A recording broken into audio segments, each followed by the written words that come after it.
Tech Talk with Matthew Dickerson. Matthew Dickerson. Tech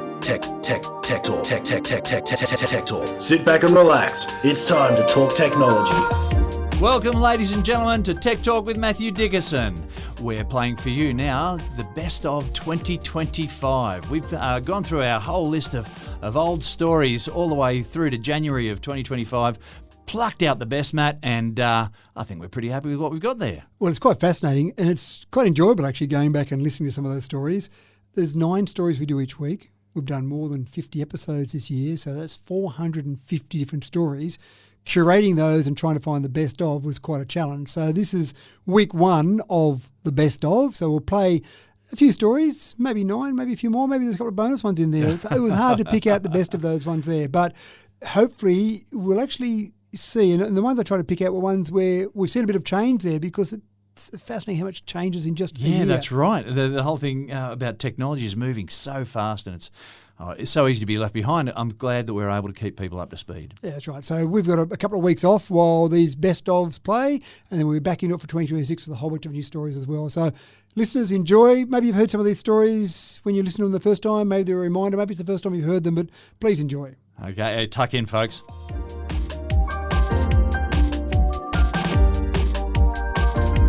Now, my wife insisted on showering my kids with cuddly toys when they were young. Now, I was never against them having 1 or 2, but hey, look, I loved my panda teddy when I was 3 years old. But now we have crates and crates of these plush toys taking up precious space in the garage. We have a plush toy version of every animal species there is on the planet. Maybe if they actually did something besides sit around and be soft, well, maybe they'd be useful. Well, Matt, it is 2025, so what's the story for plush toys now? Plush toys, useful? I'm not sure if useful would be the word I use. More interesting? Definitely. We've got some toys now called Graham, Grok and Gabbo. And what these 3 toys will do is they will allow your children, or what the heck, you if you want, to have a conversation, because these are connected via the internet, via Wi-Fi on each device, to AI. So now the thing that will be frustrating for us, our kids are both old enough that they're probably not thinking that Mum and Dad know everything now, but our grandkids at some stage in their young lives will think, gee, Dad, you know everything. The problem will be is they'll have a little toy there that actually does know everything. Yeah, wow. So we'll be saying, well, actually, this is how the Earth works. Well, I asked Dad or Granddad, and Graham told me it's like this. Well, yes, that is pretty accurate as well. Plush toys with access to the internet. That's right. So one of the things that they're trying to do, and I'm a bit in 2 minds about this one, they're saying we want to get kids away from less screen time, want to get kids to be able to interact with toys, to use their imagination, and then you give them a toy that you can actually have a conversation with and get real answers back. So I just wonder whether we lose some of the imagination when people set up their toys and they actually have the conversation with the toys. They put the voices on the toys, they make them have the interactions rather than a real interaction. I wonder if that creativity starts to die away with something like this. I suppose it's better than screen time, so it's better than popping kids in front of the TV and saying, here you go, watch that. Go and play with your toys. And of course, you're pretty comfortable in knowing they're G-rated. So if they start saying, how are babies made? You're probably not going to get realistic answers. That might be where go and ask Granddad that one. Yeah, right. Thanks very much, Gabbo, for doing that for me. So I think the idea is interesting, but I would just like to see it in practice and see how much kids interact with these and almost start to get the stage where they don't have an imaginary friend anymore. They've got a little plush toy that's a friend, because they're going to have conversations. And we've spoken before that I start to find myself having conversations with an AI tool, thinking it's my friend, saying please and thank you and getting compliments because I picked it up on an error.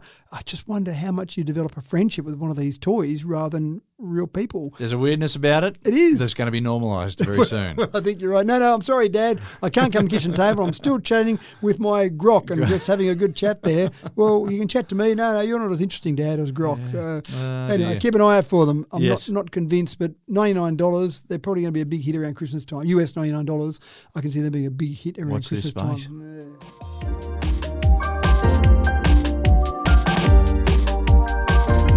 Now, for the uninitiated, Ring is a company that makes video doorbells and security cameras, and a lot of people have these setups now and they record all manner of family and neighbourhood outdoor action, including those close encounters with wildlife.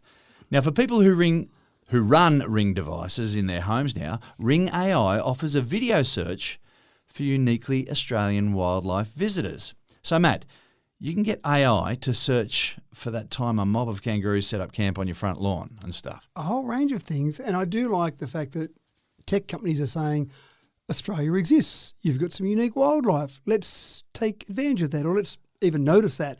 And I know car manufacturers, when they're working on autonomous driving, one of the challenges has been the kangaroo bouncing across the road, because when they're using LiDAR in particular, it's sending out a constant signal and it's waiting for bounces to come back from something. So a moose or a cow, some large animal walks out onto the road, it can bounce off that. Oh, wait up, there's something large on the road, you better slow down. But a kangaroo confuses an autonomous vehicle because there's a bounce back, and then as the kangaroo bounces in the air, there's nothing, and then there's a bounce back and there's nothing. Yeah, so the car gets a bit confused. We need AI to smarten up. Well, exactly right. It's a kangaroo. Don't you realise that? So they've had to do some work with autonomous vehicles, and this is another one where Ring in the past has been able to identify certain things. So it can identify humans, pets, various animals, packages. So you can go back and say to your Ring doorbell, tell me what time a package was delivered, because it's not there now and I want to see what time it was delivered. I want to see how long it was there for. And by the way, tell me when a human came along, so you can search when that package was taken, or tell me when a dog walked past, and it will give you the information about that. So you've actually able to search using your Ring doorbell for certain things. But in the past, if you said, tell me when a kangaroo came past, your Ring doorbell would say, huh? In only the way an AI can say, Yeah, huh. that's right. So now Ring has said, there's some customers over there in Australia, so why don't we let them search for their footage? So now possum and kangaroo have been added to the things you can search for on your Ring doorbell. Lots of other stuff you can search for as well. So, for example, you can search for magic moments. So they might be one of your kids riding their bike for the first time, or someone doing a handstand in the backyard saying, Dad, did you see that handstand? And you go, oh, sorry. Well, let's look at the Ring doorbell and see. So there's a whole range of good, useful things it can be used for, but it does give you a bit of a clue as to how much we're using AI and don't really know about it. So at the moment, the estimation is 68% of Aussies use AI every single day through some of the things that we have in our homes without realising it. Only 14% actually say, yeah, I know about that AI. So there are lots of things happening in our home, on our phone, with our smart home automation, with our Ring doorbells, all these things using AI. We don't even realise it. So this is just another example where we'll see that, because anyone that's got any sort of CCTV, any sort of video footage knows it's great to have it there.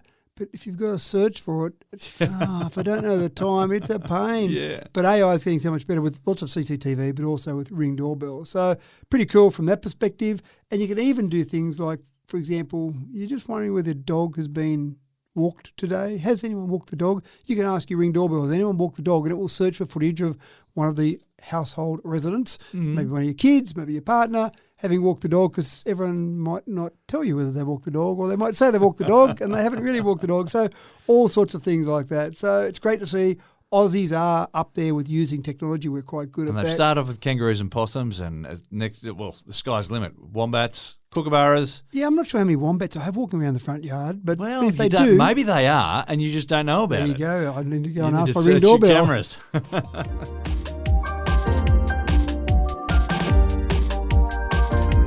Let's face it, the recycling game can be a bit of a headache. Some of us just don't get what is okay and what is not okay to throw in the recycling bin. Recycling loads get contaminated with the wrong stuff, and the whole lot just ends up in landfill anyway. Matt, it's probably time someone just invented a smart bin or something. It is, isn't it?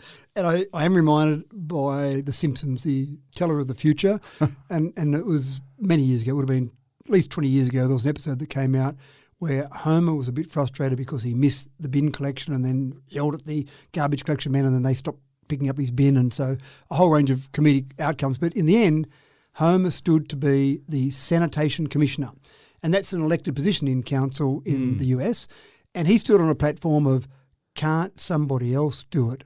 So basically he was going to hire people to come in and take all the rubbish out, do everything for you. None of this taking the bin down your driveway. You've got a long driveway. I'm sure it's an interesting discussion each week. You say to the kids, are you taking the bin down? No, I can't this week, Dad. I'm doing homework, whatever. It's a feud. It's an ongoing discussion, that's right. And so he basically got elected because why not? If someone's going to do it for me, but he blew the annual budget within a month because he had to hire so many people to do it for them. So that wasn't the greatest solution. What they didn't have in that episode, though, was an automatic bin that would take the rubbish down to the end of your driveway for you. I love that idea. There's a range of ideas being explored. Now, most of these are being explored in the US, and there's a good reason for that. The average American generates 1 tonne of waste annually. That's per person. Now, I say that, and I'm looking down my nose. But here in Australia, we're probably the same or worse. I was thinking, that's terrible. Oh, we're probably just as bad. When it comes to per capita, Australia likes to win the prize. That's right. So there's a few things happening in America. One of them is a bin that, exactly as you said, takes that down to the end of your driveway. So a smart bin that you put your rubbish in, and don't worry about trying to sort out your recyclable from your landfill materials because people get it wrong. They contaminate the wrong bin or they don't put enough in the other way. At the moment... And if a load is tainted, I understood that they actually just waste a lot to landfill. It's too difficult to sort it out at the moment with our current technology. So you're right. When they've got, oh no, some idiots put something in there, so that's it, just go to landfill. Around 80% of recyclable waste end up in landfill. So we're doing all these things at the front end to get it right. You might even make purchasing decisions based on, oh, that's recyclable, I'll buy that, and then it ends up in landfill. Anyway. So these smart bins, first thing they do, put everything in there, no problems, except food. Food compost still needs to stay separate because that is definitely contaminated. But hopefully we can at least work out food scraps. Okay, that's different to, is that paper recyclable? Not sure. So put all your normal rubbish in. When it's full, it just wheels itself down to the end of the driveway and then send a signal to your garbage collection service to say, oh yeah, I'm here now. Because I said in my street, I've got a person that lives near me that doesn't generate a lot of waste, a single person living in the house by themselves. So you only see her bin go out every 2 or 3 weeks, but the garbage truck goes past every single week. So why waste your time having a garbage truck come past all the time when maybe people don't need their rubbish collected? So have it go down and have it basically, yep, I'm here ready. Now it might mean it stays there for a day or two rather than every time overnight, but less truck rolls means you're saving energy rather than sending out those trucks all the time. And all the slowing down and accelerating, that's also burning more fuel than if it was just cruising at a normal speed. Yeah, if it didn't have to stop, then that would save energy. That's right. The ultimate aim with all of this, and they're talking about in some of these solutions, basically electric garbage trucks, which makes sense because there's a lot of acceleration, deceleration. Yeah. And internal combustion engines are not great for that. And you hear them. You hear the is the noise that I hear anyway in my head. So essentially having an electric truck, but ultimately what you want is an autonomous one because then it goes where it needs to go. It stops only at the spots it needs to stop at and on it goes. So that's certainly a solution, but composting as well. So getting to the stage where you've got composting bins, in-home composting, or the one that I love is a centralised container. And I've been to Japan with a couple of studies, and one of those studies was a rubbish collection study that we did with a couple of communities in Japan. And I was blown away in Japan because you kind of think everyone does things the same way that you do because it's a very arrogant way to live your life. But that's what we tend to do. It's our microcosm. It is, that's right. Now, when I went to Japan and we were talking to one of the councils there, they showed a centralised garbage collection bin type. It was a cage, I suppose would be a better way to describe it. And I said, what do you do here? And they said, that's where people bring their rubbish each week. And Mondays it's recyclables, and Tuesdays it's plastics, and Wednesdays it's... Really? Do people do that? Absolutely. People in Japan, they know which day is the right collection. They've got different collection liners or bags in their house that they put their different things in. And then Tuesday, I better take that down to that centralised area. The problem the council identified when I was talking about it was that some elderly people in particular, or people without transport, have a bit of a problem getting that to their little cage they've got to get to each week. So having they do fewer trips and then just throw in the wrong bag? Or? Oh, no, not the Japanese culture. They would never do that, James, please. Sorry to our Japanese listeners there. So you actually write your name on it as well. So when you put that rubbish in there, your honour... Traceable. That's right. Your honour would be offended if you put the wrong thing in, but it would be traceable as well.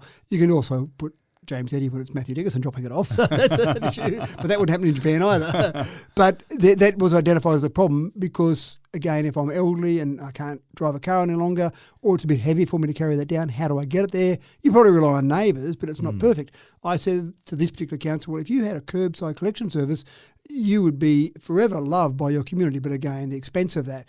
But this smart bin idea, one of the concepts of that is to have in various neighbourhoods a collection point, a little bit like you see in Japan, but probably more than you see in Japan. And then your smart bin would drive itself to that area, empty itself into the little cage type structure, and then come back. So the garbage truck would only go to that centralised area rather than having to go to every single household. So we become accustomed to that. And we think we're all very clever in our community. We've got 3 bins, aren't we fantastic? We've got the red bin and the yellow bin and the green bin. Aren't we so good for the environment?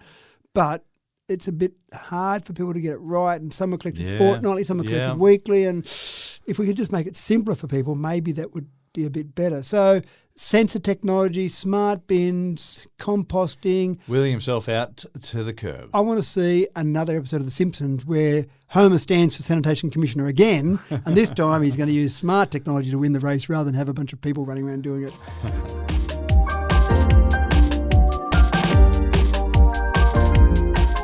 All about great news for the myopic and hyperopic among us. Now, I'm reasonably new to wearing glasses, and my optometrist has recently put me onto some multifocals. Now, I don't mind sharing that I reckon that they take some time to adjust to. And every now and then I have to shift my posture to focus properly on a screen or a book, and it's not always a natural posture. But Matt, things are about to change for people who wear glasses, and it's all so much more user-friendly these days. Now, do you find yourself just exercising your neck muscles with multifocals because you've got to move your head you've got to do that little bit of a nod. Right. And so the posture feels a little bit unnatural sometimes, and you do the whole. I used to laugh at old people who are stretching their arms to read a book or whatever. That's right. But my eyes are fine. My arms aren't long enough is my problem. Yeah, so multifocals are good, I've got to say, generally, but there's still times where I find that I've got to. Oh no, hang on, that magnification isn't just in the right spot. Yeah, it's slightly awkward. So go back to bifocals. My dad used to have bifocals. I remember he'd be looking down through the little magnified part at the bottom to read the paper and then look up through the top part to talk to you. Bifocals go back to the 1780s. Benjamin Franklin supposedly pioneered this. Now, maybe he saw it somewhere else and then he was a bit more famous. He did. Yeah. But he actually cut 2 pieces of glass together and stuck them together. So you had literally a small bit of glass at the bottom and a bigger bit of glass at the top, and they had different focuses or focal lengths. And so he'd move his head up and down. And so it started from there. Fair enough, too. As the first one, that's probably what you should do. That's right. Cut a couple of bits of glass up. So that obviously was part of it. But bifocals in terms of building lenses on there, obviously we've done it much better than just 2 bits of glass stuck together. Multifocals, 1959, I was fascinated to find out. Right. Were the first multifocals, but they didn't really take off until about the 1990s, maybe the 2000s, because the manufacturing processes were a bit clumsy in those early days. And of course, this is mainly to treat presbyopia, which is basically what you and I have got, which is getting old. Curses. And the lens becomes a bit less flexible. Yeah, so we might have had perfect vision. I never wore glasses till I was in my late 40s. Yeah, and then I went, again, the arms were getting not long enough. And then suddenly I had to start looking at glasses. So again, this is all about that. And there's lots of ways to treat that, but glasses is what we normally do. So all of that having been said, that's all okay. Multifocals are okay. But wouldn't it be more convenient if we had the whole lens to look at things up close or in the distance as we need it? Now, some researchers have got liquid crystal bifocals that electronically switch between near and distance at the moment at the tap of a button. Bit clumsy to go and tap the side of your glasses to go, I want to read up close, tap. I want to look out the distance, tap. But again, this is in the studio or in the laboratory. This is working away to get something working. The other problem with this at the moment is it's 5 seconds to switch between near and distance. Yeah. That's a bit clumsy. We're not quite there yet, folks. Not quite there yet. But you say liquid crystal, right? So I think of LCD, liquid crystal displays. Is this a display that occurs on the glass for you?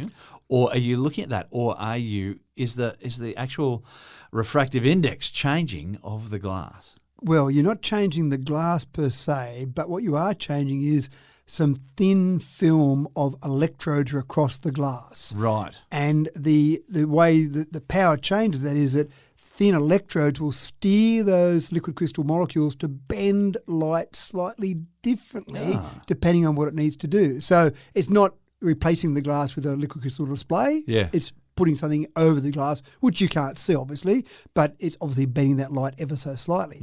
Researchers say that they believe they'll be able to get down to the response rate to be about 185 milliseconds, which is not too bad because I don't think I'd notice that. That is pretty close, yeah, because when you think about it, you change your focus how many thousand times in an hour? Correct. And so, yeah, you need it to happen quickly. So at the moment, tap on the side, 5 seconds is not good enough. They're not going to sell any with that.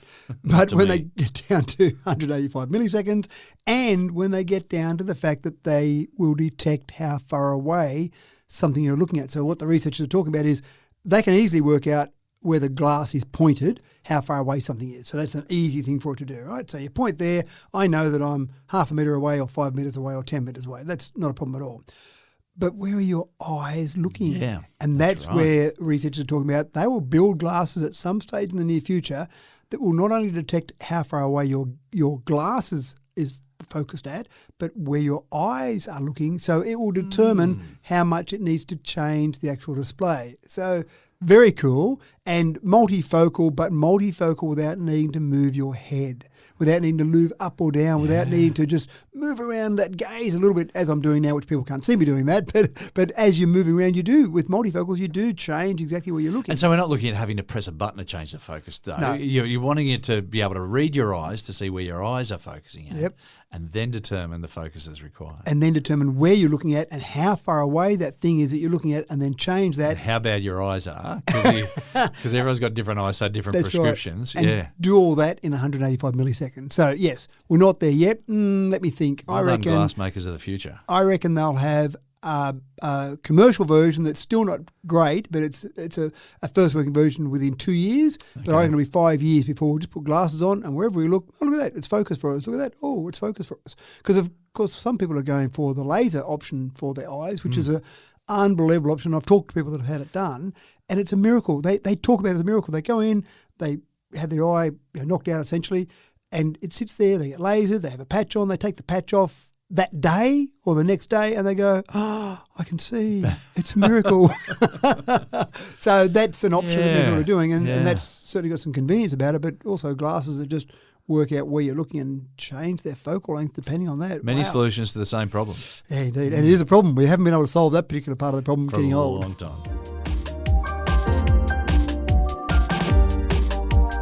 Now, this next story will not make the paranoid among us feel very happy about the world at all.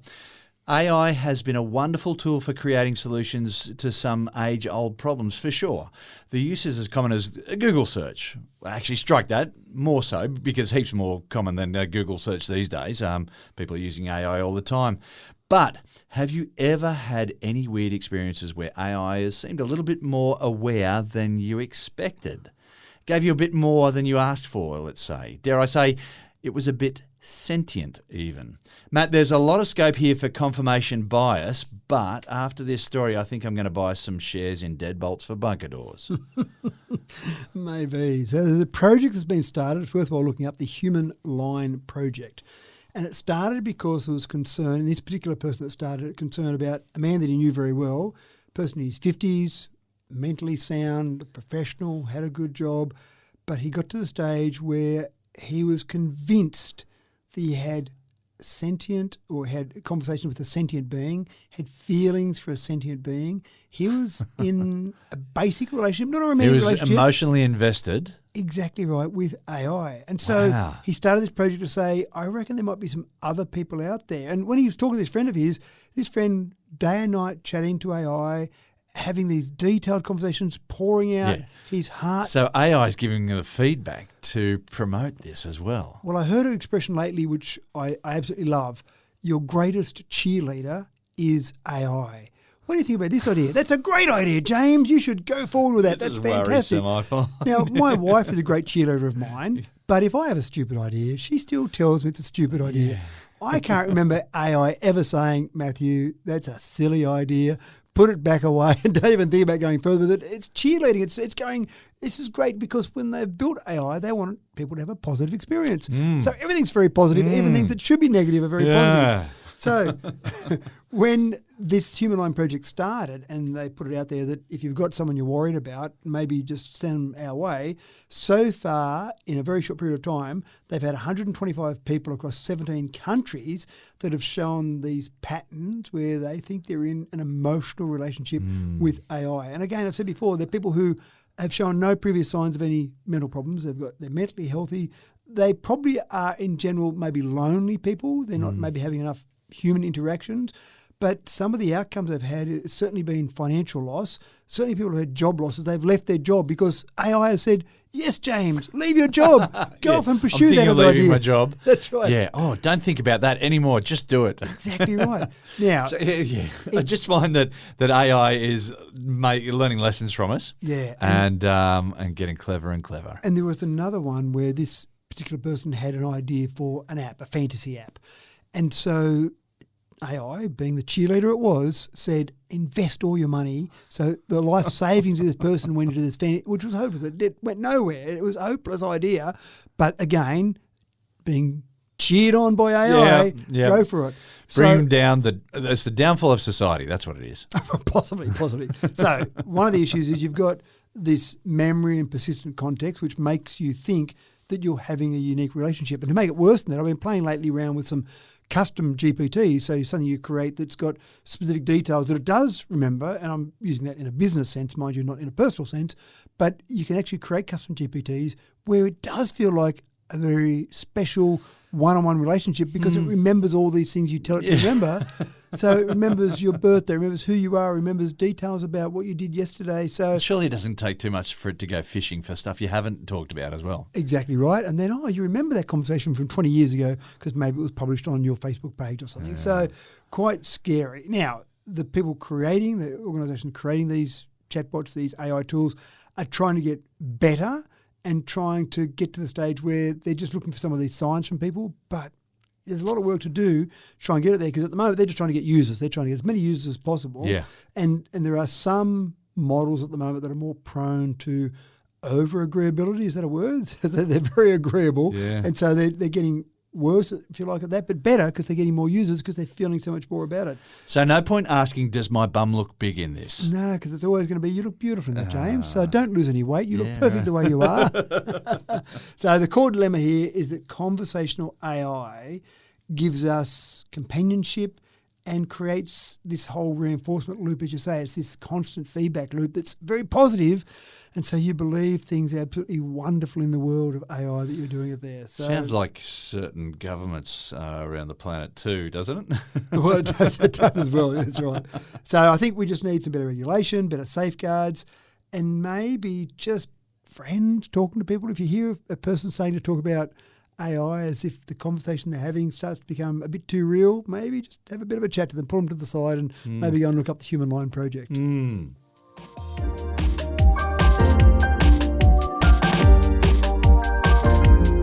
Now, if you've ever been to Disneyland before, or maybe if you've never been to Disneyland before, you've got to believe all the rumours. It's all true. Disney is a magical place, and it's always tried to build up that magic sort of atmosphere, embracing all the latest tech to ensure that everybody goes home absolutely buzzing. The latest from Disney Imagineers is their custom smart glasses, and that's going to add a little less extra fairy dust to the experience, Matt. Yeah, I do love this idea because, of course, you can get people to help you go around Disney and get the best experience, and you can read reviews. And a couple of things I learnt in one of the trips we went to Disneyland, one was it's probably worth paying for the fast lanes because you don't really want to spend all day at Disneyland in a line. What did you do today? Well, I spent 2 hours in that line and 3 hours in that line, and I went on 2 rides because I was there the first the whole time day. we went, we were 2.5 hours in the first line. There you go. But we didn't realise because there's all this theatre going on around you as well. Yeah, that's right. And then we realised, we've been here for 2.5 hours. We still haven't done anything yet. That's right.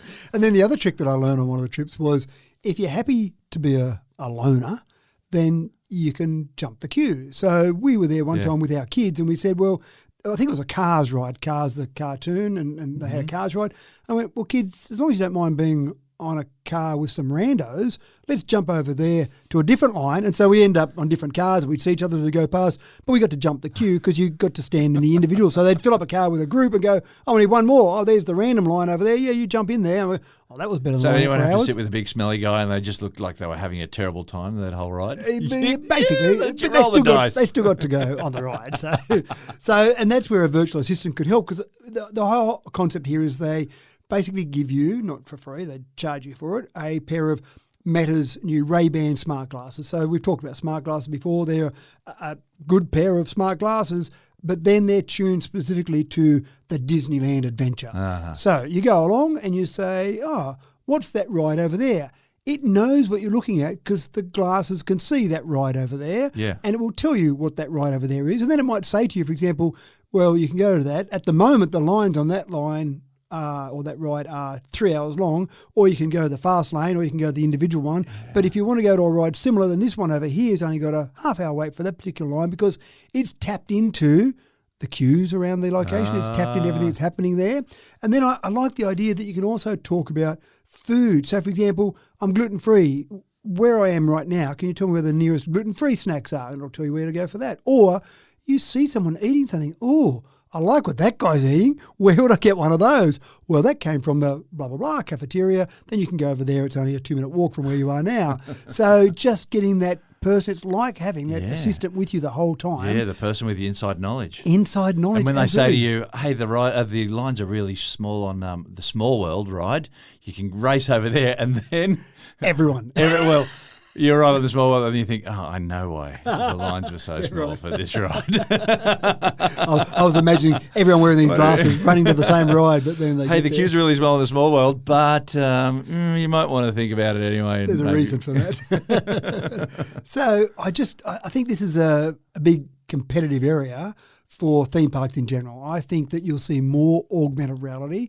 I think theme parks in the future will be saying, come to us because we've got these great rides and we've got this extra technology built in. Now, you still want people physically going there. You don't want them just losing themselves in virtual reality, sitting at home, putting on a headset and going, well, I've been on all the rides at Disneyland. I did it in 3 hours rather than take 3 days to do it, because it's not quite the same as being there and being amongst it all. And as you say, just the theatre of being there, things that you see as a consequence of being there, not because you went there to see that. So sometimes that's part of the adventure of being at a live event, live sport or whatever it might be. So I reckon, look, even like as I said, standing in a line in a queue for 2.5 hours, it's not just a long line. You're actually weaving in and out of stuff, and you go through doors and you think, oh, we're nearly there, and you realise, oh, we're not quite there, but the door's just over there. We're not far from it, and then there's another door you've got to go through. But all the while, there's all this other theatre going around you, so you're entertained.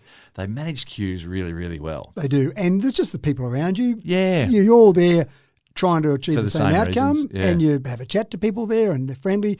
Although it can get embarrassing. I'm not sure if I've told you this story before, but there was one time I was lined up at an airport, and it was a typical snaking queue that wound back on itself. So it went back and forth, and I saw Ricky Ponting in the one behind me, former Australian Test cricket captain, legend, sports person in Australia. I've never met Ricky, so I shook his hand and said, okay, Ricky, I just want to shake your hand, say good day, thanks very much. Had a 10-second conversation and that was it. But then as we snaked around back the other way, it's like, hi, Ricky, here you go. Today. And we snaked around again. Oh, this is a bit awkward now, isn't it? We snaked around again.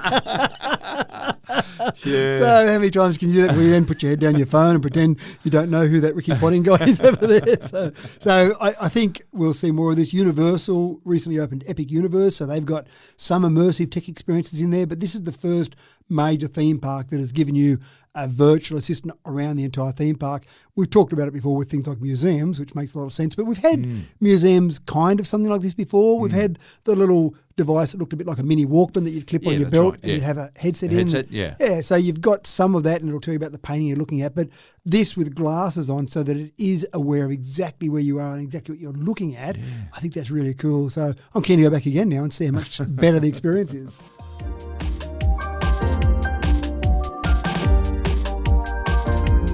Joysticks and control pads may soon become a thing of the past for avid gamers. As tech becomes smarter and smarter, engineers are looking to new and inventive ways for humans to interact with computers. like a pair of AirPods. Matt, AirPods can operate a simulated motorbike now. This is very cool because my kids give me a hard time. I'm being harsh on my kids today. My kids give me a hard time. Well, we're all a bit hard on our families today, so. Possibly, yeah. MotoGP, we've talked about it before. I'm a bit of a fan. I used to race motorbikes when I was a kid, so you've kind of got it in your blood. But I do sit on the couch, and when I'm watching, because the camera action's so good now, and I do find myself leaning into corners a little bit and just try, and the kids go, Dad, you can just sit still. It doesn't make any difference. We're all victims of that. That's right. Yeah. So that's interesting, and it's just a bit of a human quirk. But now, only one, but there's one game out there that uses your AirPods with the spatial audio feature. And as you move your head, that controls the game. It's a motorbike racing game that controls the motorbike. So you lean to the left and right with your head, and that moves the motorbike left and the right. You put your head forward, it brakes. You put your head back, it accelerates. Now, it's not perfect. It's not the best controller I've ever seen in the world so far. It's a start. It's a start, that's right. Now, Apple never designed it this way. And one thing I'm always amazed about is the amount of technology that's built into something so small. Yeah. Just think of the battery. The battery alone, you go back a few years, you would have had to strap a AA somewhere on you to be able to listen to audio for a few hours. So I think, well, most of that AirPod or any of the earbuds that are out there is taken with battery. But then you've also got to fit in, well, a speaker of some description and a microphone of some description because you can have a two-way conversation. And then it's got to have some sort of wireless controllers in there because it's got to be able to communicate via Bluetooth to your device. And then, hold on, Apple said, why don't we stick an accelerometer and a gyroscope in there as well, because you might need those. Now, the reason they put those in is for their spatial audio. So the idea is while you're listening to something, if you move your head around, it's as if you're there in the concert. Yeah, it does sound pretty good, but it was never designed to be a controller. And that's what this particular person's done, or this game developer has said, well, let's take that concept of spatial audio, and I know when you're moving your head, so let's use that to control a game. So if you want to play with it, it's called Ripeness Race with Head. It's a iOS game or an iPad iOS game as well.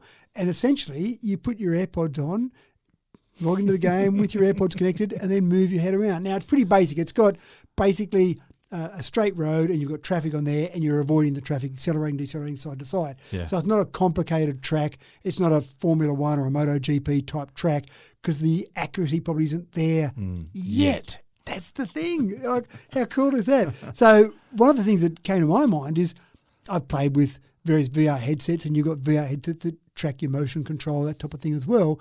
But they're big, clunky units that you put all over your head, and they've got much bigger controllers and sensors in them.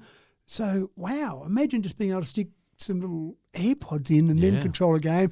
And then with some of the modern glasses that are coming out now, maybe you can see your VR version of a game in your modern glasses. Yeah, you got your AirPods on, so you're sitting there on the train on the way to work, and you're just moving your head around up and down, playing a game that no one else can see, and people just think, that guy in the corner looks a bit strange. Weird. Yeah, that's right. We'll give him a wide berth. Yeah, that's right. So it's a pretty cool concept, I think. And I just think a whole range of things.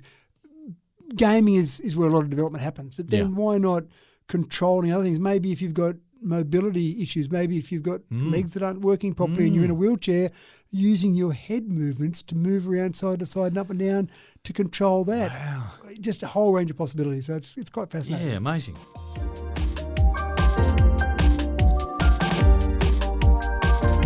Now imagine if you could diagnose a disease even before you had the physical symptoms that arrived to wreck your day. You'd have gratitude of all the infectable people that you could share a house with or an office with.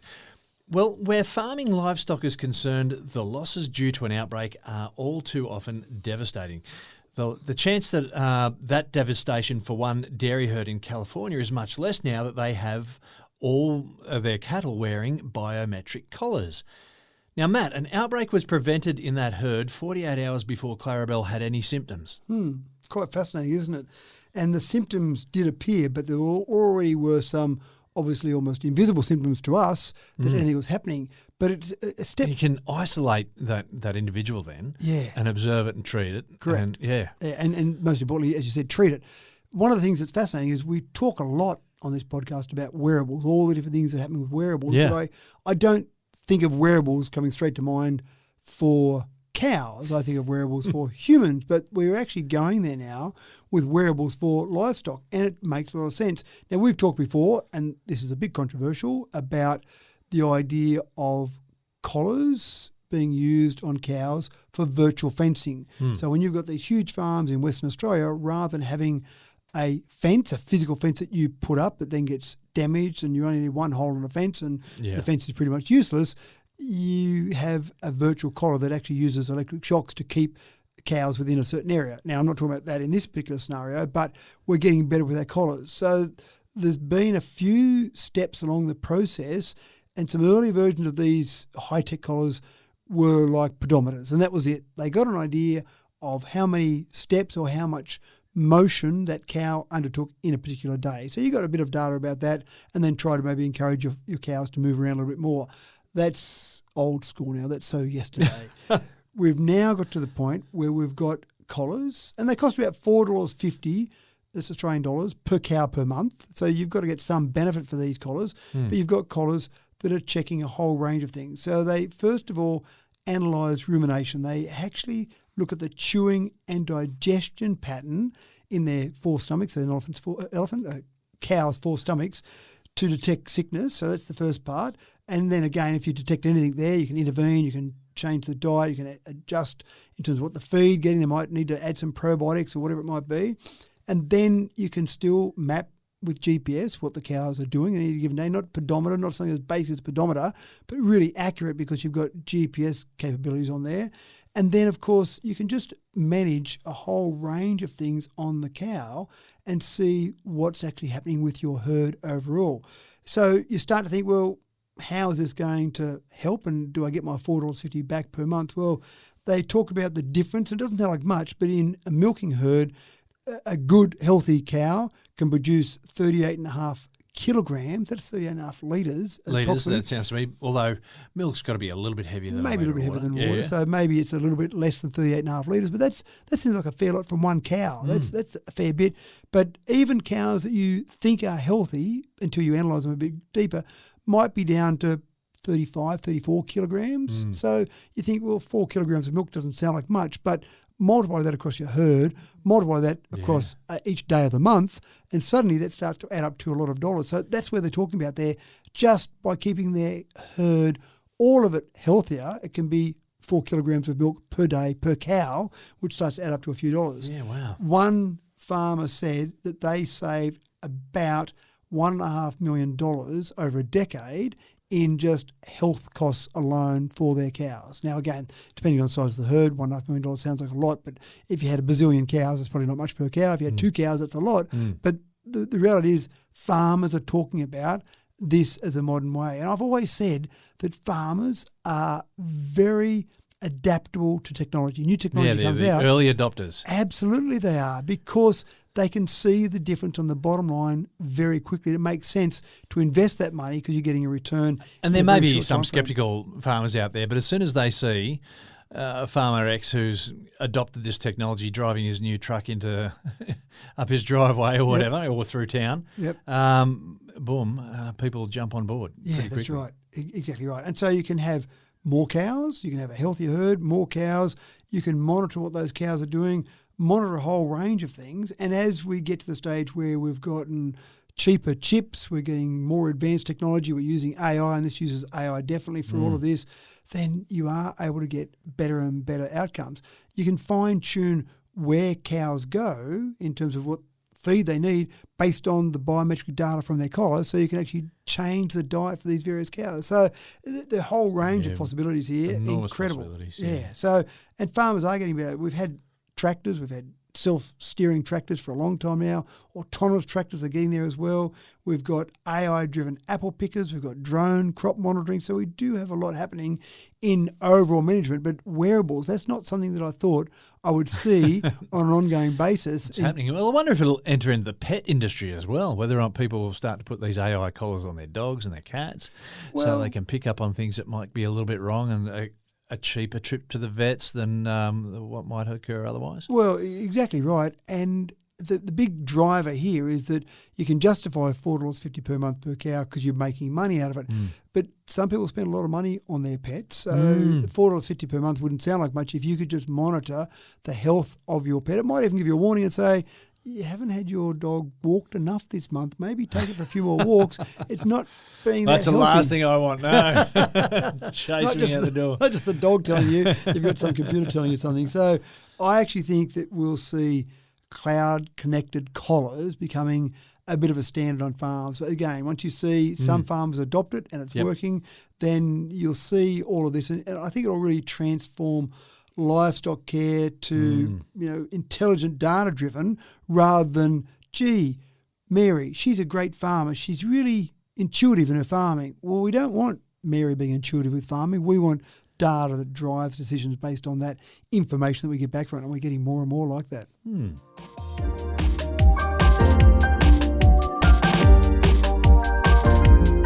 Now, an ounce of prevention is worth a pound of cure. There's a motto I think everyone can live by. It's certainly the root of many law enforcement strategies. Police presence on the street, visibility of law enforcement, it's perhaps the most powerful crime deterrent. So, Matt, South Korean police have taken this strategy with a dose of technological creativity, you might say. So let's go back in our dark, distant past now and just see if I can get my memory right. Back to the 90s? No, I'm going to go back to the 70s. I'm going to go back to 77 when we saw, and I'm just trying to remember the words, it was, "Help me, Obi-Wan Kenobi, you're our only hope." Oh, yes. Does that sound about right? That'll do. Please correct me if I'm wrong. Leia, that'll do. Yeah, that's close enough there. So R2-D2, of course, had this wonderful hologram come out of Princess Leia, and she says, "Help me, Obi-Wan Kenobi, you're our only hope." What the hell? How did they do that? And so we all looked at that and went, oh, yeah, holograms, they'll be everywhere now. Yeah. 1977 that was. And here we are in 2025. And they're not I'm quite sure through everywhere. the 80s there were like hologram things that were happening too, but it never really, aside from being a bit of a novelty. Yeah, it was exactly a bit of nothing novelty. more than that. And we haven't really nailed it. And it's pretty tricky because when you project something, you need to project it onto something. Yeah, so you can't just do it in midair as R2-D2 did in 1977. So holograms haven't really taken off. But this is a new concept where it's using holograms to help in policing. So in Seoul's Judong No. 3 Park in South Korea, there is a crime problem. And I didn't think there'd be many parts of South Korea that had a crime problem, but apparently this park is known for a crime problem. It's all relative. All relative problems. That maybe have one theft there a year, so it's a crime problem there. And so the local police have teamed up with a local company that creates holograms, and they've got a holographic police officer who pops out at night and says things like, "You're being watched. Make sure you do the right thing. I can have a real officer here if you don't behave," or standard statements along those lines. And it's reduced crime by 22%. So it's had an impact immediately. Well, it's a deterrent that people see that, and it's the visual. It's the visual. But anyone that thinks about it for more than a millisecond goes, I reckon I can run away from that because it's just staying right there. Still, I reckon I can roll the dice on this one. That's right. I reckon it's not going to be able to tase me. It's not going to be able to chase me down. I'm okay. But there's been a lot of work done on crime prevention, and the seriousness of punishment. People have escalated punishment, tried doing that. So you've got really serious punishments, for smaller crimes. That's not the deterrent. The deterrent is knowing that you're going to get caught. And that seems to be when they've talked to some of the experts about this. They said what it does is it just shows the perception that you're being watched. Now, there's CCTV everywhere, and I remember in the early days of CCTV, it used to be hide the cameras, and then someone went, well, you know what? Wouldn't it be smarter if we just make it really obvious? We've got cameras everywhere, so now you tend to see those cameras, and they're a bit more obvious. Well, law-abiding people would see those and be a bit worried about it. Maybe. Other people may not be so much, but having this other physical object that is large enough to not miss by any stretch at all, and have that human form too of a hologram. Yeah. Now, is it projected onto a screen or something? Or? So that's where it's interesting because the first thing I thought of was, wow, they've got it so it can project into thin air, but not quite. Okay. So what they've got is a very thin, transparent acrylic layer that in the daytime there's kind of a little projector sitting above there. So it's a little physical structure and a very thin little sort of not something someone's going to crash into. No, and it's kind of set up against or off to the side and up a little bit higher that you don't walk into it as you're walking around, but you can't really see any of that. You just see a police officer. But I was hoping they might have been able to work out a way to project into thin air, which is pretty clever technology. It's only a matter of time. They'll work it out. Give it time. That's right. So this whole perception of being watched seems to be altering people's behaviour. And I think it's a bit of the, I suppose, process in South Korea where we do see a bit of technology. So, for example, we've got facial recognition in schools now to make sure that kids and the right kids are turning up and teachers that are meant to be there are there and people that aren't meant to be there aren't there. You've got digital assistants in transport hubs. So when you go and catch a train, you've got someone you can go and talk to or a thing that you can talk to that's a digital assistant. So we know that South Korea does like their technology, but this is the first time they've used a police officer. In fact, the first time in the world we've had a holographic police officer. I don't know if it's the start of things, whether we'll see these holographic police officers popping up all over the place. There is a bit of a cost to them though, $78,000 to set it up. Ooh. Presumably after that, pretty cheap to run. And I imagine the cost of a police officer to stand there and say you're being watched is more expensive than that in the long term. So probably a good long-term solution. But I find it fascinating that people are changing their behaviour. But it also makes sense. What you said makes sense, that you just think you're being watched. I better behave ourselves. Yeah. It's the idea that I'm likely to get caught is much more of a deterrent for than anything else. The success so far means that it will start being rolled out in more places. But it's not even like Princess Leia. It's not actually moving. It's just staying there still. So surely they'll get better at it and have it start to move and wave its finger at you in an angry fashion. Have several around the park as well. Yeah, that sort of thing. So, just can't get away from them. The holograms are coming to get you. That's right.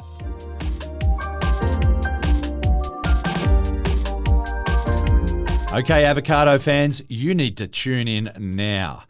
It may not surprise you to find out that of all fruits, avocados are the most wasted by a mile. Let's face it, folks, the window of opportunity for eating other fruits lies between 1 week for maybe bananas to 2 or 3 weeks for some of the citrus breeds that you can get. The window for getting an avocado just right, however, is measured in hours and minutes. If you cannot make bread with an overripe avocado like bananas, it's really just a mushy brown nastiness if it goes too overripe. Matt, there are a lot of avocados going to waste on a daily basis. In 2025, we still have no answers. What's that about? Well, we might have an answer here. And I am a bit of a fan of the avocado. Yeah. And I'm convinced that those brown ones that you do get sometimes and you leave sitting on the bench for a day too long and you open up and they are brown, you go, I've got to throw that out. It's so depressing. It's so unappetising to see a brown avocado. It is, but I'm sure when I go to a cafe, that's what they use. They say, let's get the brown avocado for Matthew. Because you asked for your smashed avocado eggs. The thing that blows me away is, I've had no experience of that.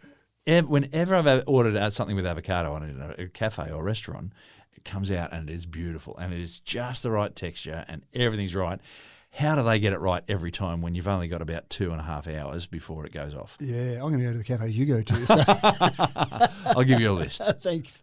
So what they've done is they've said, let's see if we can work out a way to get their ripeness levels right. Because in the supermarket, I've seen it. I'm guilty of it myself. You go over and you touch, every avocado. Well, you have to. But there's a limit to the amount of pressure you're allowed to socially apply to that avocado. If you see people squeezing it too hard, you think you've just wrecked that avocado. That's right. Everyone else. But then how many other people go and squeeze that same avocado? So by the time you get to it, you go, that side feels all right. Feels a bit all right. And then you realise when you cut open, no, it's not all right. That's had 28 people squeeze it too hard. So we don't want to squeeze it. We don't want to use that as a test. But you wonder if AI, with enough images, can say, I know what that avocado is going to be like by the look of it. And, of course, you and I would say, well, you can't. You look at them and they some Well, you got some green avocados. You got some sort of dark, purpley ones, That's right. And, sure, maybe some of them I can go, maybe that one does look just a bit brighter green. I reckon that's going to be hard. But you might get that right 50% of the time. Yeah. But one of the things we often talk about with AI is you just give it a data set so large it can pick up things that us poor, meagre humans can't pick up. And that's exactly what they did with this particular instance. They started off with 1,400 images of avocados. I don't reckon that's enough. Well, that's the starting point. Okay. So they're still training, but that was the first point to see. I reckon I've seen 1,000. And you still can't do it. And I still can't get it right. So they said, we're going to just test our hypothesis here. They took photos of 1,400, high-quality images of 1,400 avocados. Then they cut them open to show what it looked like. And so then they basically let AI learn from all of that and said, now We'll show you one. You tell us whether or not it's ripe or not based on your experience with all those 1,400. And what they found was just with that sample size of 1,400, which I know you're doubting. I'm skeptical at best. 92% accuracy in predicting the next avocado that they would get and open up. Now, keep in mind that 1,400 avocados had to die for this experiment. So that's one thing. Someone had a lot of avocado toast. Right. Yeah. Again, Mum. Oh, please. So the idea here is that if we can start to train on more, and here's the kicker, we can be part of this because we will be able to have an app at some stage in the near future. We'll be able to go to the supermarket, take a photo of that. Take a photo. And if you're keen enough, then when you get home and open it up, you can take another photo and that can add to the data set of all those avocados out there. Still getting a visual image of people just standing at the avocado stand and going through every single one, picking up everyone. No, I did that one already, mate. Yeah, that's not right. Yeah. And taking a photo of everything. Or can you just stand back, take a photo of the whole shelf, and it'll go, boom, boom, boom, boom, that one there in the top left corner. I actually think it'll be something you would more scan as a video, as in you'd have a moving image over it rather than individual photos, because I don't think people would take the individual photos. They just go back to squeezing. It's got to be easy. Yes. Any technology has got to be easy for people to use. So this, to me, is exciting because not only are they planning on the Avocado app, which I think has got huge potential because that's one thing that we often get wrong, but they're also looking at if they can get the system right, then there'll be a mango app, a banana app. Banana's a bit easy to spot. Yeah, mangoes are pretty easy too, I reckon. You still got to give it the squeeze though, and then they are more susceptible to bruising because sometimes you'll be eating that mango, and I love my mangoes. We're just coming into mango season now. The Calypso mango is the only real mango, and you'll open up a Calypso and it's just the right level of firmness, and you'll get to some spot that's just a bit mushy. You go, someone squeeze that. Yeah. Did you do that? Did someone in the household do that? Or was that at the supermarket? So if you could get mangoes as well. Was it just placed in the bag a little bit too roughly? Well, it could have been. It could have had something sitting on top. Did someone put the ice cream on top of the mangoes? Well, whatever means less wasted fruit, it's got to be better. Yeah. And avocados are just... There's so many that must be going into compost and landfill and whatnot. Absolutely. Yeah. So millions, apparently. I don't have an accurate number for you, but if I said... No, that would do. And how many swimming pools full? Yeah, that's right. If I said 3.4 million, that would sound better than millions. But a lot is the only answer I know at the moment. But the other part is that they're using the same technology for growers, producers, distributors. So then when they look at the avocados, they can say, oh, this one is 5 days away from being ripe. We'll send that to that place that is 5 days away. Or this one's going to be ripe in a day. Right, we'll send that one to somewhere closer. So when it gets to the supermarket, your local supermarket, it's more likely to be in that ripe window as well. Creepers, we're a clever species. Well, getting there. We're not quite there yet, but we're getting there. But just working on that. Potential. Yeah.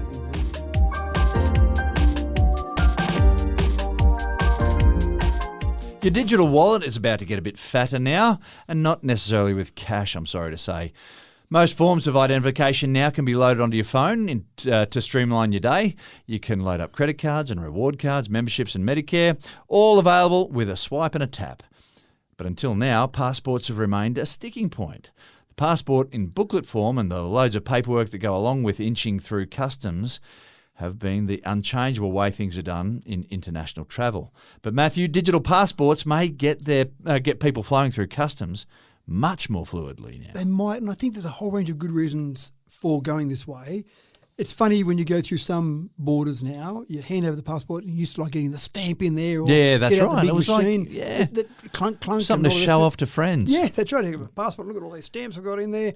And there are some now that you go through and they don't stamp it. And I know my kids have been through going, could you stamp it, please? Could you put something on there? My passport's got pages in it, but they're all blank. There's nothing on them. That's right. So it's changing. Obviously, they're using more electronic processing of it, but we've still got that physical passport on it. It's something that you're travelling, you carry it with you all the time. You don't want to leave it back in your... something to lose. Well, it's something to lose. And I was staying at an Airbnb one time in France, it was, and we walked up the stairs and there were actually some Aussies there, and they said, just to let you know, make sure you keep your valuables tight because we just got broken into and their passport got stolen and they were meant to fly home the next day. So that was a major drama for them, going to the embassy, trying to get a passport, et cetera, et cetera. I'm sure they didn't fly home the next day. So it's a problem. So it makes sense to get it on your phone. Now, people look at that and say, well, if you lose your phone, well, I'm pretty confident that if someone steals my phone or I lose it, I'm not happy about it because I've got to go and buy a new phone, but I can buy a new phone. I can download my complete phone that's backed up in the cloud, and half an hour later, I've got my passport again. Yeah. Fantastic. Whereas if my real passport gets stolen, that's a major drama. So this all sounds good to me. What I do like, which probably is good for Apple, I do like the idea of using something that's already on the phone. So, for example, in New South Wales in Australia, we've got our digital driver's license, but you've got to use the Service New South Wales app. So different components of your phone need different apps to be able to show your ID. It just makes more sense to put them all in some common framework. Don't reinvent the wheel, if you like. Say, well, that New South Wales driver's license, put it in your Apple Wallet. That passport, put it in your Apple Wallet. So put them all in that. And obviously from an Android point of view, do the same thing as well, so that you're essentially getting all of those components in one common tool. That just makes so much sense to me. Yeah. And I saw someone, actually was at the Melbourne Cup, I ran into a friend there and he pulled out his wallet and I said, wow, how old-fashioned is that? What have you got a wallet for? And he opened it up and he had a couple of credit cards in there and a bit of cash. That was it. And I went, well, it's almost, what do you have it for now? Your driver's license you don't need, your credit card you don't need, maybe a bit of cash, but who carries cash? So you used to have a full wallet of a bunch of stuff. That's right. Now you just don't. Well, I still have a wallet, but I just don't ever refer to it. That's right, you just carry it there for old time's sake. Well, a new credit card comes in the mail. You've got to put it somewhere. That's right. And so Put a wallet it that gets sits on your stashed in the shelf. wallet. And yeah, that's it. Look at this, kids. Back in the day, this is what we used to have. So that's all fantastic. The only minor issue at the moment is at the moment you can only use this particular passport in the Apple Wallet in the US, which tends to defeat the purpose of travelling overseas. So So you find getting out of the US, but when you arrive in Australia, they're like, oh, sorry, we're going to need to. What do you got there, buddy? I need a physical passport. I need paper. So at the moment, they're using it within the US for domestic travel, which you probably don't need Do you your need passport for. No, yeah. that's right. But some people would say for some states you might need a passport to come in. But they're using it for ID and testing out the concept because you've got countries, the UK is one, Australia is another, that are looking at what they might do as well to be able to have some form of digital passport. So let's trial it domestically, fine. It seems to work, everything seems to be okay.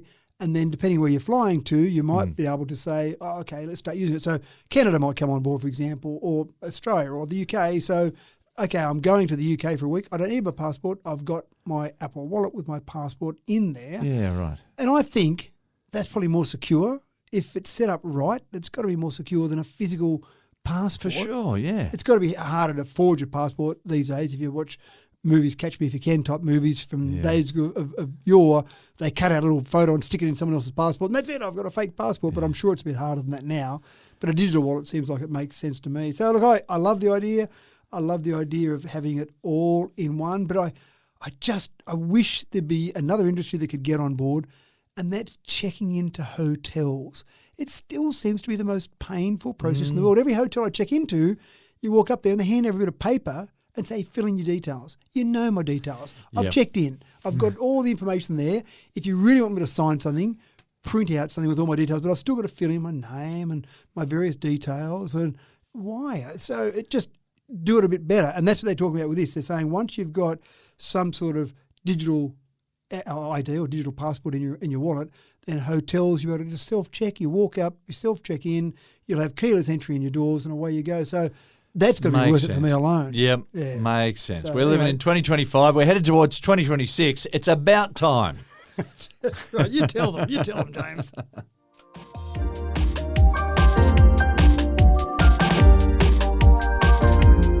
It's a favourite topic here at Tech Talk, bringing Rosie the robot to life to take the pressure of the chores on the domestic front. Well, we'll put this first story into the files of almost, but not quite. Humanoid helpers are robotic, sure enough, but they're not autonomous. They'll fold and pack your laundry, they might even tidy the kitchen, but only if the human with the headset and controller is in a good mood. Matt, here's hope on the horizon, but it's still on the horizon, isn't it? Is there likely to be much of a market for this? No, it's terrible. You know how keen I am to have a robot walking around the house. You know how I'm going to be so excited the day you turn up and I say, James, I'll just get Rosie to get you a lovely glass of water for our podcast recording. Yeah. But we're not there yet. And I saw this story and I went, you know what?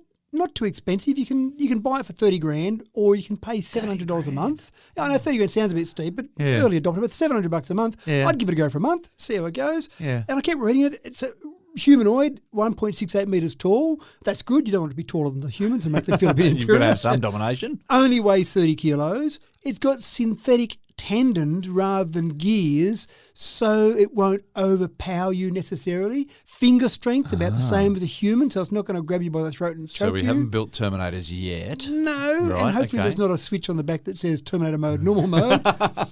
It's 25 kilos is its limit to how much it can weigh, which is kind of about the sort of normal weight that humans would typically lift without struggling a bit. Yeah, good on. And its hands, I thought, which was pretty important, are IP68 rating, so they can do the dishes. That was the important part there. So got to get wet hands. That's right, they've got to be able to get wet. Yeah, good. So everything stacked up. When I was reading, I was pretty excited about it. It can do domestic chores. And I saw a video of stacking a dishwasher, folding laundry. I was excited about that, just cleaning the kitchen, general things. But then my excitement took a huge nosedive when I saw that it wasn't autonomous, as you mentioned. It has someone back in the office wearing a VR headset. Not sure why they need a VR headset, but someone else controlling this robot. Yeah. So now I've just invited a spy, someone from the outside world, Someone that you've into never my seen home. or don't know who they are. That's right. Now, they talked about they've got this really good vetting process and they monitor people. I'm going, yeah, but still, I've left the washing and the laundry and I might do a little naked run through the house to grab the undies, and I just don't For love the idea. $700 a month. That's right. Can you send me a cleaner? That's right. If someone's going to see me naked running through the house, it might as well be a human in my house. I wonder what the advantage of this is. I mean, you need a person. You need to occupy someone to do this, to operate this. So what they're just able to operate or deal with multiple humanoids from their office, maybe. Well, I wondered about that as well, because I thought, okay, well, I'm not using my robot every second of the day, but what about if I want to make my breakfast at breakfast time and the other 50, 20, 10, how many people that one person's they all want to have controlling? breakfast at the same time. That's right. Sorry, you're in the line. You'll be number 7 in the line. And someone's got laundry to do as well. So that's right. Oh, yeah, give it half an hour. So I think the idea here is just to help train the robot in normal operation to learn autonomous operation. Practice. And if they want to do that, I'm happy for them to do that in their simulated kitchen or simulated house. Yes. Not in my house with someone looking in at everything I do. Yeah. I'm not a real privacy zealot, but I just thought that one was going a bit too far in terms of inviting someone. So we're calling this one a scam as well? No, sorry. Back up. Well, Back but what happens if someone's sitting at the other end? I say, oh, here's my password to my wife, for example, or here's my code I just got for two-factor authentication, and the person at the other end, oh, we've vetted those people, but gee, one must have got through the cracks. Oh, whoops, that was my life you just impacted. So I'm still waiting, basically, is the bottom line from all that. Yes, Rosie the robot, not here yet. Almost, but not quite.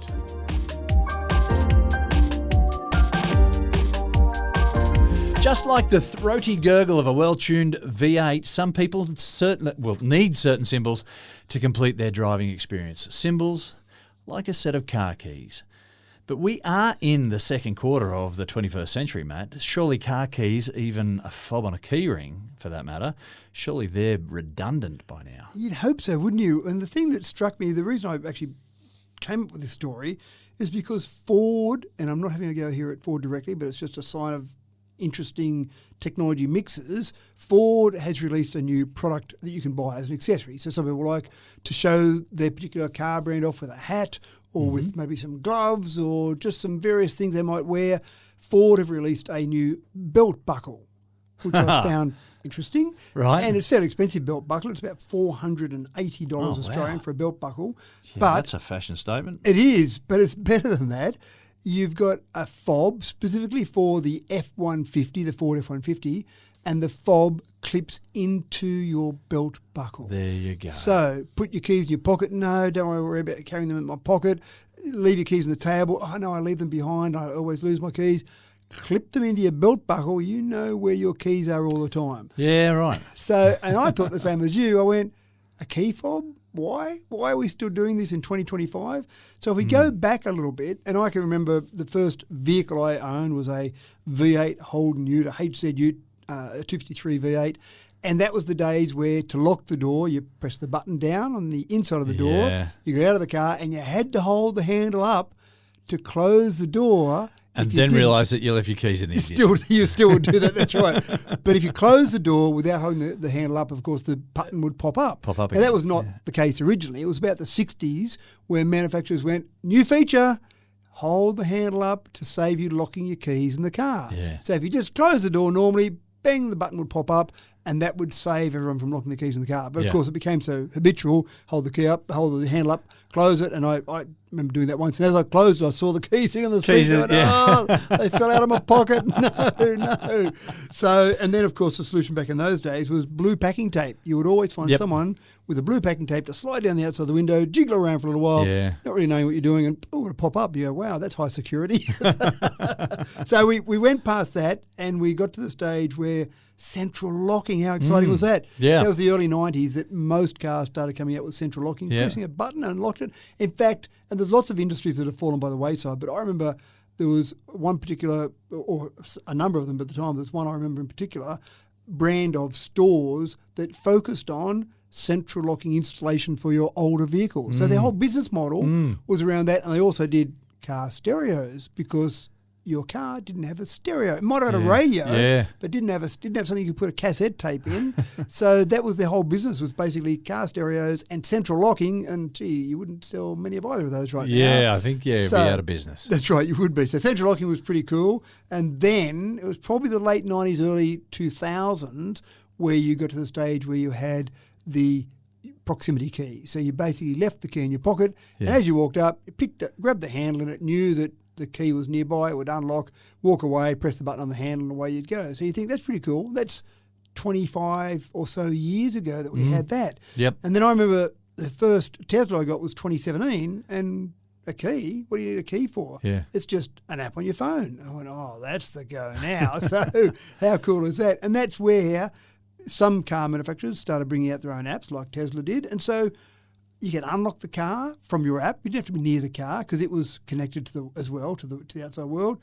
You could start the car. I'd actually let a friend pick up my car and drive from somewhere that I was nowhere near him because I could unlock and start the car remotely for him to get in the car and drive it away. Fantastic. You could share access with your key, all these wonderful things from an app. And I went, this is the go now. Yeah. Those keys are so yesterday. And then Apple jumped on board in 2020 and they made a big announcement at one of their, I think it was their developer conference, not their normal September conference launch, their developer conference launch, where they announced they've done a collaboration with BMW as the first car company, and they've got the, get ready for it, car key. Is that the best they can come up with? This is Apple we're talking about here. Yeah. So they've got the concept they announced back 5 years ago where you could use your Apple Wallet for a car key. But surely it had to be called iKey or iCar key. But no, it was called car key. And so BMW, you bought one of those BMWs, you didn't need keys, you used the Apple Wallet. But that was 5 years ago. And we've seen a few companies jump on board with the car key concept from Apple. But you've got Kia, you've got Hyundai, Porsche is going to doing it soon as well, but not a lot yet, and that was 5 years ago. Because people still need to have something they can hold in their hands that indicates that they are about to jump in a car and drive. I think there's a part of it is that, a part of it is you're almost a bit of a status. I own a car, or look at how flash my car is. Yeah. You sit the keys down in the restaurant you walk into, or you own a ABC, whatever the brand might be. So there's a bit of that, I think, as well. Some people will go, oh no, what about if my phone battery goes flat? But that's much less likely than losing your car keys. And you don't lose your phone very often, but it's much easier to find your phone if you do lose your phone.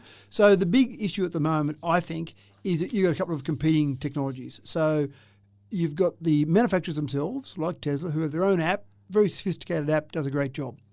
Buy our car and you get this app and use the app. Yeah. So that's one sort of line of thinking. Then you've got some manufacturers who said, well, are we going to reinvent the wheel? Apple have got their car key. Provided you've got an Apple phone, then you can have our car and our car key, the convenience of all of that. But then what about if I've got a Samsung phone?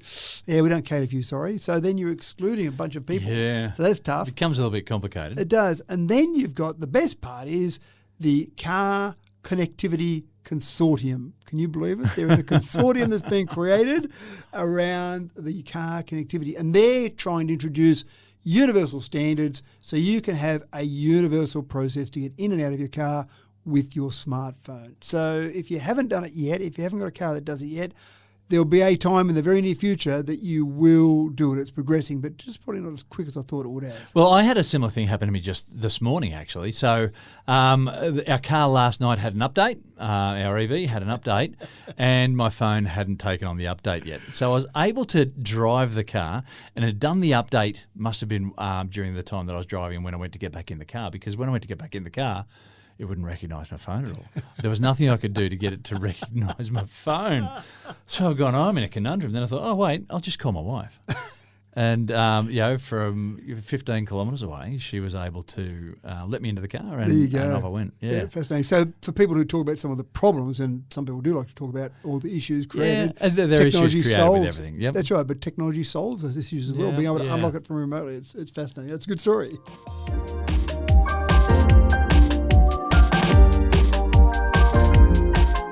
The power to weight ratio of an EV is nothing short of fantastic, hitting 0 to 100 in the space of a joyful gasp.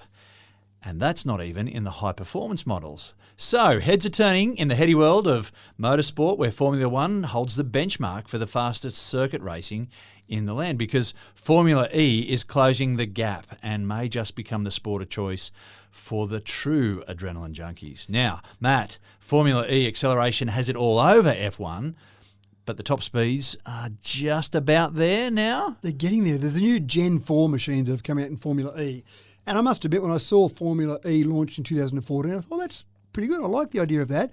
And some of the purists poo-pooed it because they said, look, there's no noise except there's a bit of a whir, or there's a bit of a wind noise as the car goes past at incredible speeds. You're going to hear that squealing. Yeah, you want to hear that squealing. But it's quite fascinating, because the first time I started watching Formula E, it was a bit like watching Mario Kart or using Mario Kart, because with the sound down? Well, with the sound down, but they had spots on the track that you'd run over to gain a temporary boost. And it was a very tactical process. So let's say it was a 10-lap race. That boost would give you a boost for maybe a lap and a half. So do I use that at the beginning of the race and try and get away from some of my competitors, or do I save it to try and do an overtake, or do I save it to try and stop myself being overtaken? So it was very tactical, and there was no right answer, which is obviously the best way to race, but it was quite fascinating. But sometimes you could get a temporary boost. You got a temporary boost, and sometimes people would go for the temporary boost where they'd run over a certain spot, but it wouldn't actually get quite on the right spot. So they'd lose a bit of time going just slightly out of the way around a corner, and then not run over the right spot. So they have to do it again the next lap. So I've got another question. Are you allowed to throw bananas on the track? Yeah, that's the obvious thing, isn't it? Some oil cans or bananas throw out the back. Just but like I love the idea of a temporary boost. Yeah, it's fantastic. So Formula E, and it's a bit gimmicky, but why not? You've got that capability there. And Formula E, batteries weren't as good in 2014. The electric engines weren't as good in 2014, or electric motors weren't as good in 2014.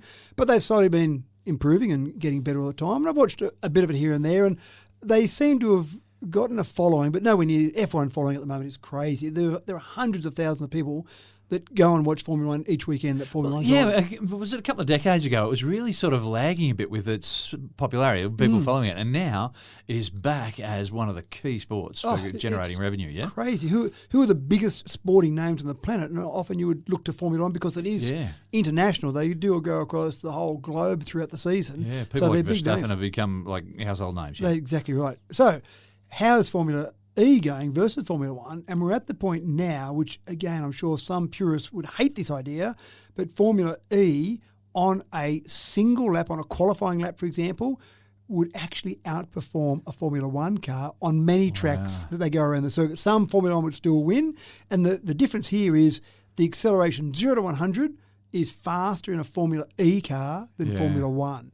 So that's quite incredible. Well, it's impressive because Formula One was proud of its acceleration. Exactly right, yep.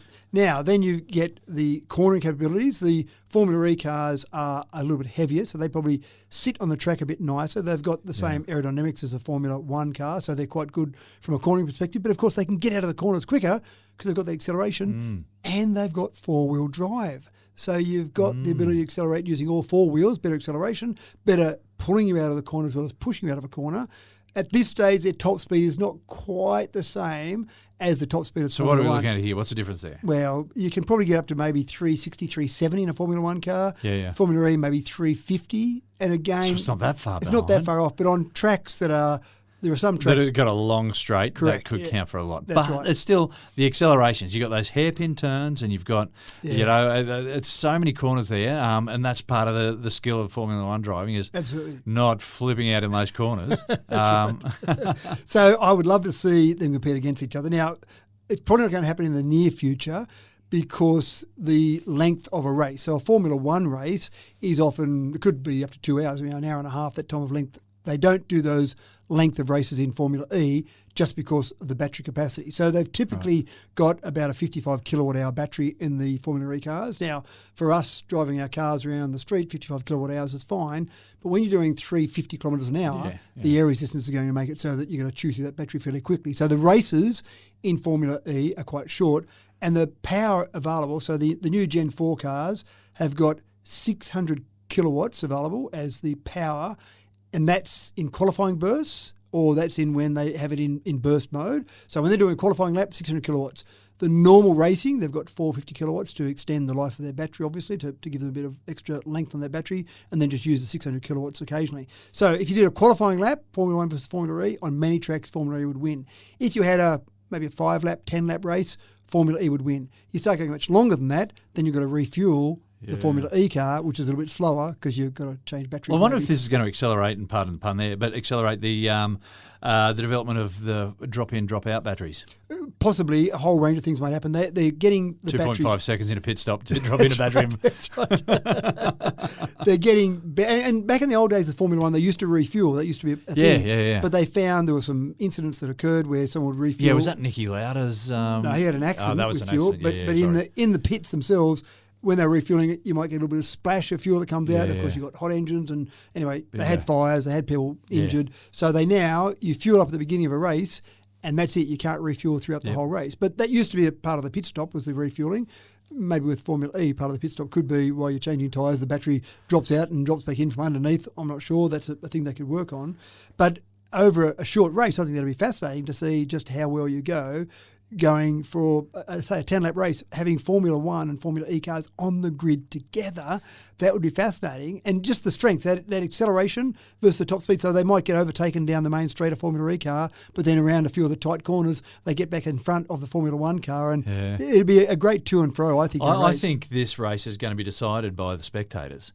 And that, if Formula E can prove that it is as or more exciting than at Formula 1, Formula 1 is going to become a thing of the past. Well, if they get, I think, my personal opinion is more overtaking. So that's one of the things they've tried to do with Formula 1 regulations, more overtaking. And MotoGP is probably more exciting than Formula 1 because you do have overtaking and you have a whole range of lead changes. The arm wrestle for the lead when you've got those guys tussling for the lead there, and it's getting exciting because they're using those corners.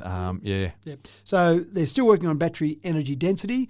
They think they've got about another 15 to 20% that can be gained in energy density in those batteries in the near future. So that'll help that argument. It's still not going to match fuel. Like fuel has got good energy density. So you can't compete with that easily. The reason we talk about planes and what else we might do with planes, maybe sustainable aviation fuel, is because of that energy density. But I'm pretty excited about it. I think the noise is a thing. People love Formula 1 for the noise, and you can't go within QE of a Formula 1 track without having your earplugs in. It's just deafening. But I wonder how loyal they'll be to the noise if the other stuff gets more exciting. Well, I think the way you'd prove it is to put Formula 1 and Formula E in a race together. And maybe Formula 1 doesn't want to do that. So they want to stay away from that. But that's exciting that Formula E is getting that good. And the other thing that's fantastic is that an electric powertrain at the moment with their Formula E cars is getting up to 96% of the electric energy turning into forward motion. Whereas in internal combustion engines, around 25 to maybe 50%. And part of that reason is the noise. It's converting that energy, energy that's in the petrol, it's converting that into noise, it's converting that into heat as well as forward motion. But in the electric motor, it's converting so much into motion. So anyway, that's pretty exciting.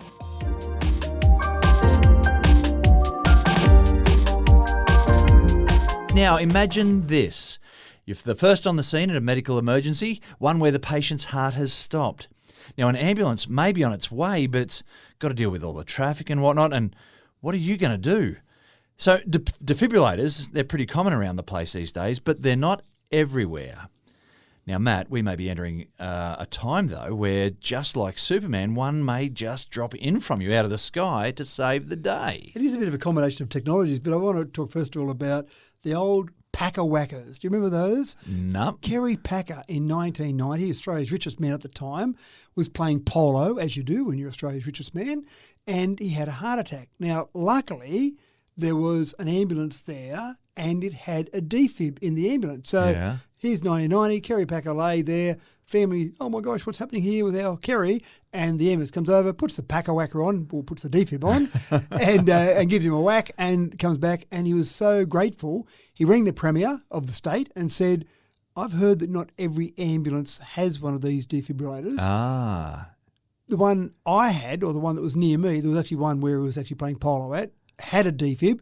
So I'm probably only here today because of that. So how about I donate enough money for you to put one in every ambulance? Yeah. He didn't quite do that. He actually matched. The Premier said, well, maybe the Premier was embarrassed that one individual was going to fit out the whole ambulance lot. And so he said, I'll go your half. So Kerry Packer donated $2.5 million. New South Wales government donated put $2.5 million in, and they put a defib in every ambulance, and they were affectionately known as the Packer whackers because they were used on, or the same concept was used on Kerry Packer's heart to give him a bit of a whack. And then if you jump forward 30 years from that, in 2020, Greg Page, who's the yellow wiggle, he was on stage and pretty active. The Wiggles are pretty active, jumping and dancing around. And he had a cardiac arrest. And I remember I actually spoke to him about this, and he said, I thought I was pretty fit and healthy, but you can have other signs that are just lurking there, and had a cardiac arrest. But that was luckily around the time that AED started appearing in various clubs and public spaces. And so where he was, there was one on the wall. Someone's grabbed it off the wall, stuck it on his chest, followed the verbal instructions, bang, come back to life. And he's now founded Heart of the Nation, where he tries to raise funds to roll out lots more AEDs around the place. So that's all great. If you have a cardiac arrest and there's one nearby, which is a reasonable chance there might be one nearby, that's fantastic. If not, an ambulance, or the ambulances certainly in our state now have Packer whackers, have defibs in them. But the average response times, which I think is pretty impressive, is about 8 minutes in a major city for an ambulance to get to you. That's pretty impressive. That's pretty good. Yeah. So but that's still 8 minutes without having a heartbeat. Correct. And this is the thing. They say that if you have a cardiac arrest and you get a defib on you within 1 minute, you've got a 90% chance of survival. So what a wonderful piece of technology. Invented in 1968, the portable defib. So pretty cool technology. But every minute after that, your chance of surviving goes down by 10%. Right. So 8 minutes to get to you. Again, I'm impressed that they can get a call through, get an address, get on in your car and off you go, and get to that place within 8 minutes. Wow. But if you can get there quicker, obviously it makes a big difference. But if it's not 8 minutes because it's really busy, traffic trying to get around that, it's 10 or 12 or 13. Yeah, that's starting to say your chances are getting pretty slim, I reckon, by the time you're getting out of that 10 or 12 minutes. So in North Carolina, they're trialling a concept where you ring 911. This is in America, of course, ring 911, 000 in Australia. You'll get an ambulance being dispatched straight away. So on average, major city, 8 minutes on its way. But at the same time, they're dispatching a drone, and the drone's got an AED hanging out of its belly. And the drone's not worried about traffic. It's going straight to you. Yeah, wow. It goes along about 60 metres above the ground, straight to where you get to, and then when it gets there, it's got a little winch on it, and it drops down. It drops down to about 30 metres off the ground and then drops down the AED. So it might get there on average, they're saying, about 3 to 5 minutes faster than the ambulance. Wow. Now, that's pretty cool. Yeah, that's amazing. Yeah. So then again, you know you've done the training for AED, so you know what happens then once you've got it. Yeah. The verbal instructions. You open it up and it starts talking. Away it goes. So nothing changes there. Yeah. You might still have the 911 operator on the phone with you, so they might talk you through some of those things, but you don't really need that once you've got the AED there. So that's pretty cool. How and then it's just a matter. That? And what an amazing piece of initiative. Well, it is, but it's also, I love the fact that we're combining technology. So we've got drones, and you can use them to look over your neighbour's next door neighbour's yard and see what's going on there, or whatever useful things you might do with your drone. Yeah. But we've got that. We've got AEDs. So put those two together. Yeah. And so setting up an ambulance station can't be an inexpensive thing to do. Having an ambulance decked out ready to go is a fairly expensive process. Having people sitting around ready to go is an expensive process. But having drone stations, let's call them that, AED drone stations. We know we've got AEDs at various locations, but imagine having AED drone stations at various locations, so you could cut that time down without a lot of expense. I can imagine that drone could just sit there. It'd probably be able to have solar panels on it. We've talked about that in wartime, but have solar panels on there to keep the battery charged up of the drone and the AED, because that's a bit of an issue too. You don't want to grab your AED and go, oh, whoops, there's no battery in it. So, so having all that sitting there just at various locations around cities and country locations, I think that's a really good idea. Yeah, so what a step forward. It is. I think it's actually a really clever use of technology.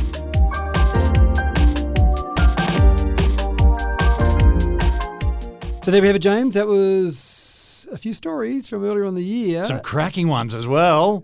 I did try and pick out the best, but when I say that, every week we've got 9 best stories. So that's a bit of a snapshot there, and it is. I just find it fascinating how much things change in a year. Yeah, it's amazing. And, well, I wonder if we were to compare this time next year, just what they would sound like as well. Maybe I should go back and do a best-of from season 1. That'd be quite fascinating. Well. Anyway, so hopefully listeners enjoyed that. And, of course, next week we'll be back again for another Tech Talk episode. So tune in, folks.